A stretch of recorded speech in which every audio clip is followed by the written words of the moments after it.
Hai teman-teman, kembali lagi bersama Sinemaniak. Kali ini kita akan mereview film Forgotten.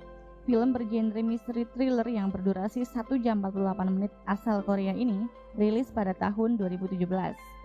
Mendapatkan rating 7,4 di IMDb dan disutradarai oleh Jang Han-jun.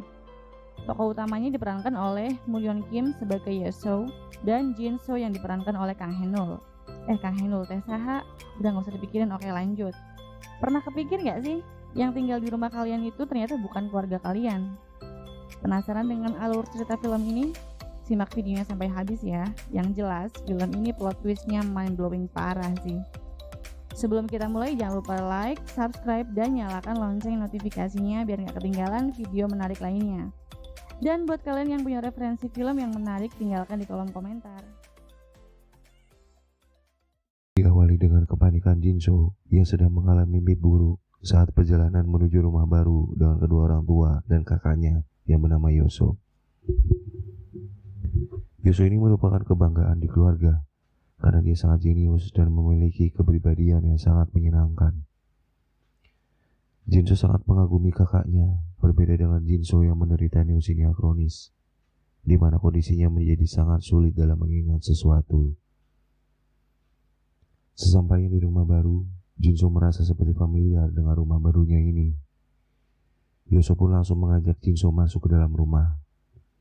Terlihat kaki kiri Yoso pincang karena kecelakaan 1 tahun yang lalu.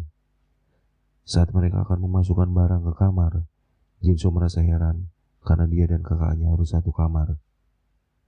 Padahal ada kamar lain yang masih kosong dan bisa digunakan di sana. Yoso pun menjelaskan bahwa pemilik rumah sebelumnya masih menyimpan barang pribadi di kamar itu dan kemungkinan akan diambil 1 bulan lagi, sehingga mau tidak mau Jinso dan Yoso akan sekamar dalam 1 bulan ke depan. Di malam hari saat mereka sedang makan malam, Jinso kembali menanyakan kamar sebelah. Di sana ayahnya meminta agar jangan masuk ke kamar itu karena pemilik sebelumnya memohon agar jangan masuk ke sana.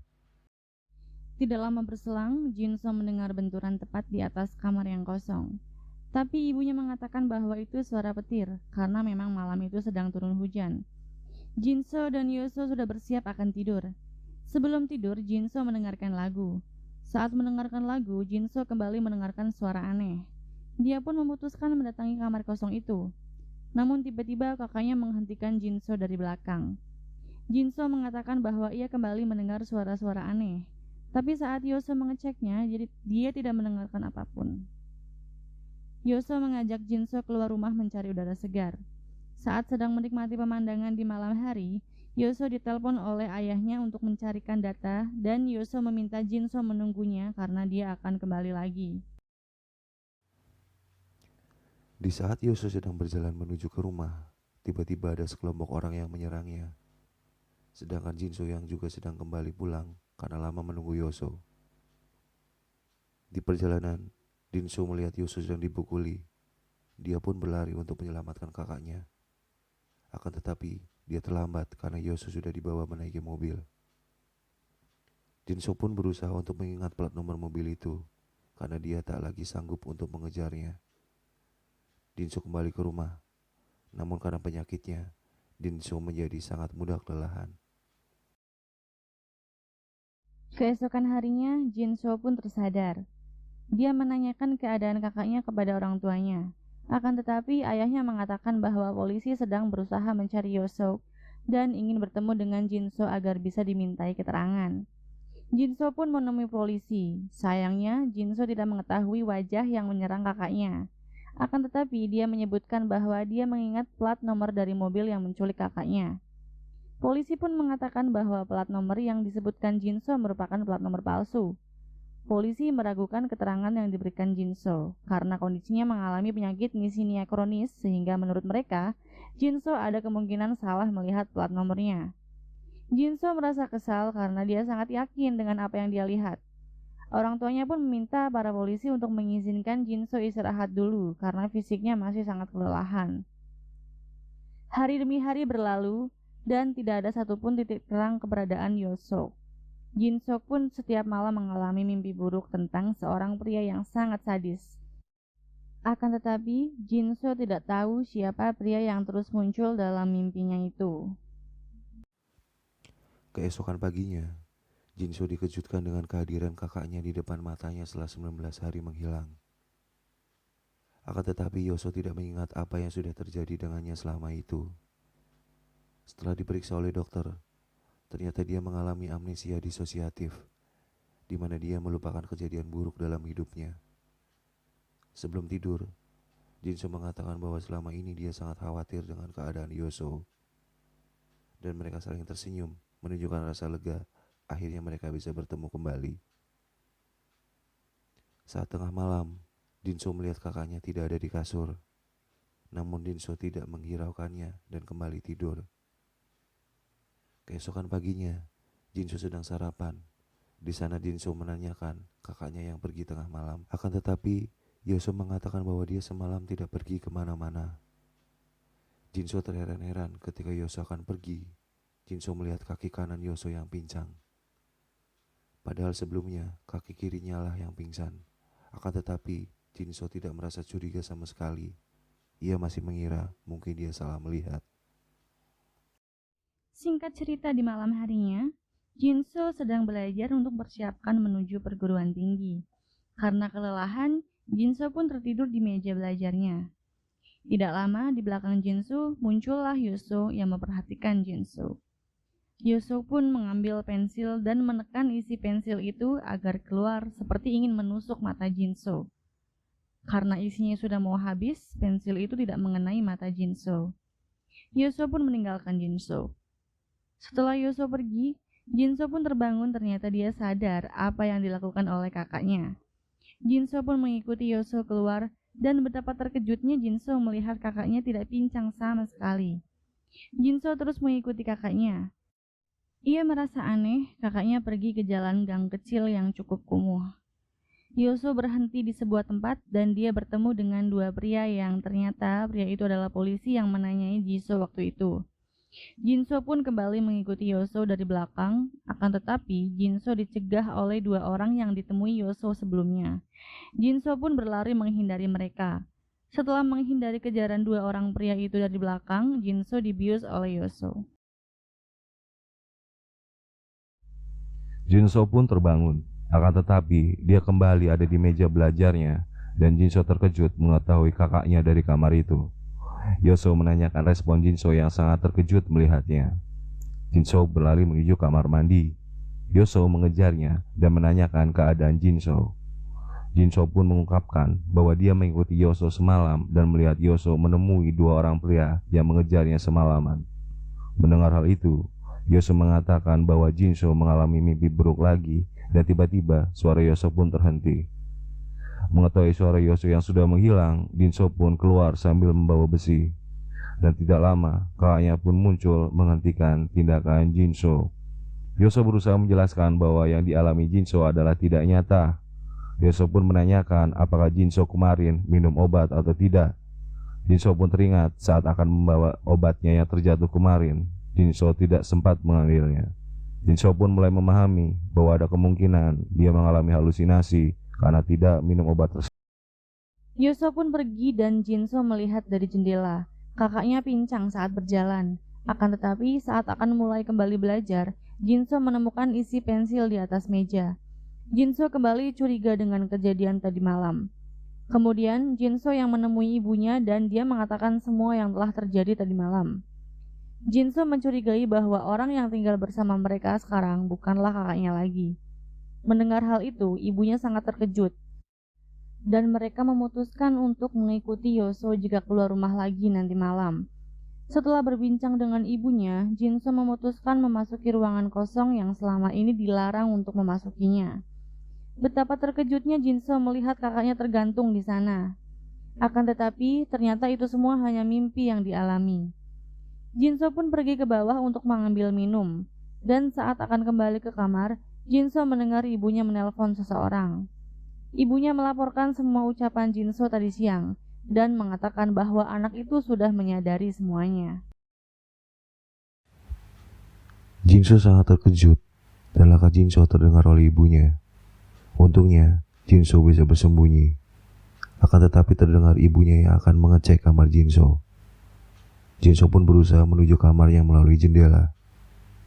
Dan saat akan masuk ke dalam kamar, ibunya melihat tubuh Jinso basah kuyup, dan dia mengatakan bahwa Jinso bermimpi buruk sampai keringatnya sangat banyak. Tapi saat itu juga, ibunya sadar bahwa Jinso masuk lewat jendela, dan dia pun meninggalkan Jinso. Ibunya kembali ke bawah dan menelpon anggota keluarga lainnya untuk segera pulang. Tapi detik itu juga, ibunya mendengar suara seseorang terjatuh. Ternyata, Jinso kabur dari rumahnya. Saat akan pergi, Jinso bertemu dengan ayahnya. Di waktu yang sama, ibunya dan seseorang yang asing muncul di belakang Jinso. Jinso pun berlari dan kabur dari mereka.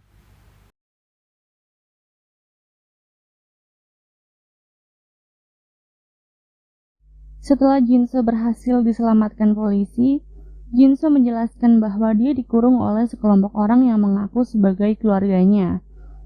Akan tetapi, Jinso juga masih belum paham dengan tujuan yang mereka lakukan. Polisi pun menanyakan usia Jinsok dan tertulis 41 tahun. Mendengar hal itu, Jinso mengatakan usianya bukan 41 tahun, tapi 21 tahun. Polisi pun merasa heran, karena tahun lahir Jinso adalah 1977, dan seharusnya tahun ini Jinso udah berumur 41 tahun. Di sini terungkap bahwa sebenarnya Jinso tidak menyadari bahwa sekarang sudah tahun 2017. Sedangkan Jinso masih merasa bahwa sekarang masih di tahun 1997. Polisi pun merasa heran dan meminta Jinso melihat sekitar. Jinso terkejut dengan banyaknya perubahan yang ada. Ia semakin meyakini bahwa sekarang memang bukanlah tahun 1997. Jinso bahkan melihat wajahnya di cermin yang sudah berubah sangat tua.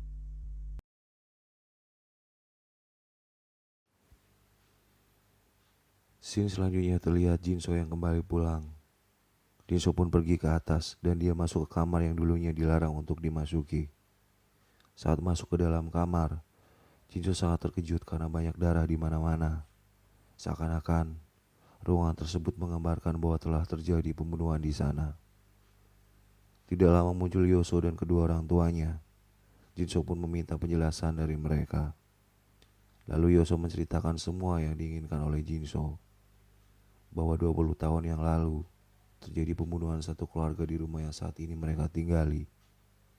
Pada saat itu, berita pembunuhan ini menjadi perbincangan di mana-mana. Akan tetapi, seiring berjalannya waktu, kasus itu pun terlupakan karena polisi tidak bisa menemukan pelakunya.